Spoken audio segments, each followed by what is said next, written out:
difference between h and h bar. This difference is due to the h being related to frequency and h bar being related to angular frequency. This is linear frequency and that's angular frequency. Linear frequency is sometimes called nu, that's NU, and that's a Greek letter. And angular frequency is omega, omega. Again, that's a Greek letter. So we're looking at linear frequency and angular frequency. A linear frequency is the number of cycles, so that's a cycle, per second. So F is number of cycle in 1 second. But the angular frequency, which is also called the angular velocity, is omega, which is the number of revolution in 1 second, or it can be written as the angular displacement over time. So omega has a unit of radians in 1 second, and the frequency has a unit of cycle in 1 second. Because of the SI unit allows us to ignore cycle and radians. There is a misconception here between frequency and angular velocity or angular frequency, where they both have the same unit, and that can be confusing. The frequency is measured as 1 over time, which is 1 over seconds, should be cycle per second. Angular velocity can also be measured in terms of the radians per second rather than just per second. But this one is named after, 1 over seconds is named after Heinrich Rudolf Hertz.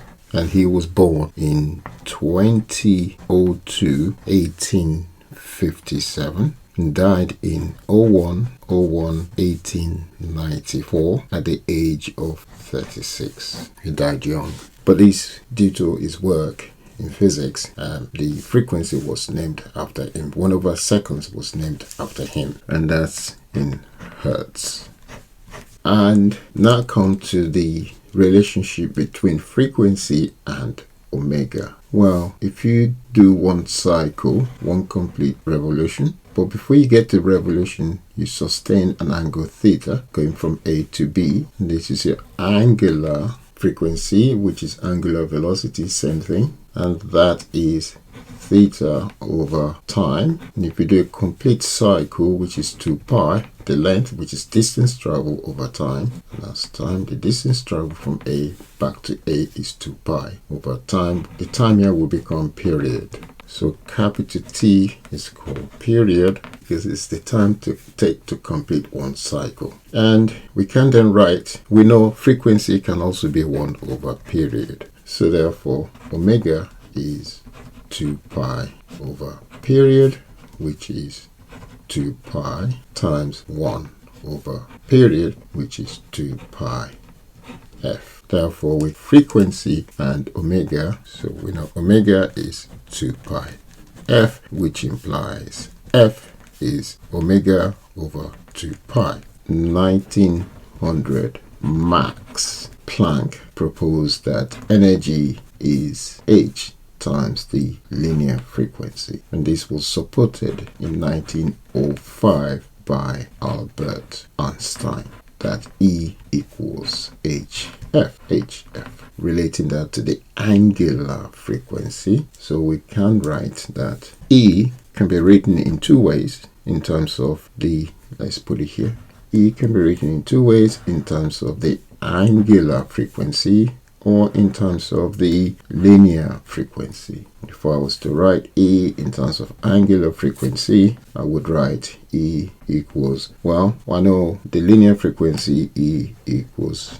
hf, and replace f with omega 2 pi. So that would become h times omega over 2 pi, which is h over 2 pi omega, and that is h bar, because h bar is h over 2 pi omega. So you can see this one is linear dynamic and this one is angular dynamic system. And so the difference now comes to their units. The unit for, if I rewrite h will be E over F, and the unit will be joules over cycle per seconds, which is joules seconds over cycle. So the unit of H here should be joules seconds over cycle. But the unit for H bar, if I rewrite H bar will be E over omega, and that will be joules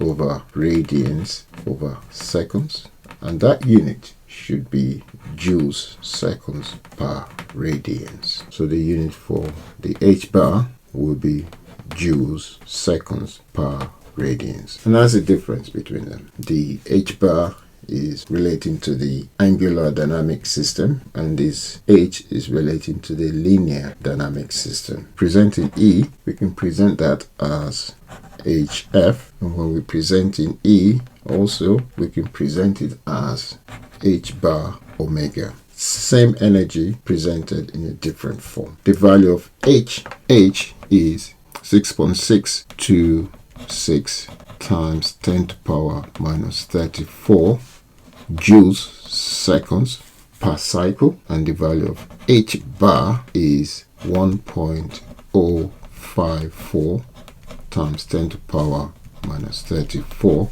joules seconds per radians, and this is per cycle. But we tend to ignore the cycle and radians, and so we just write it as joule seconds, joule seconds. So that's a misconception there, because they're both presented as joule seconds, joule seconds.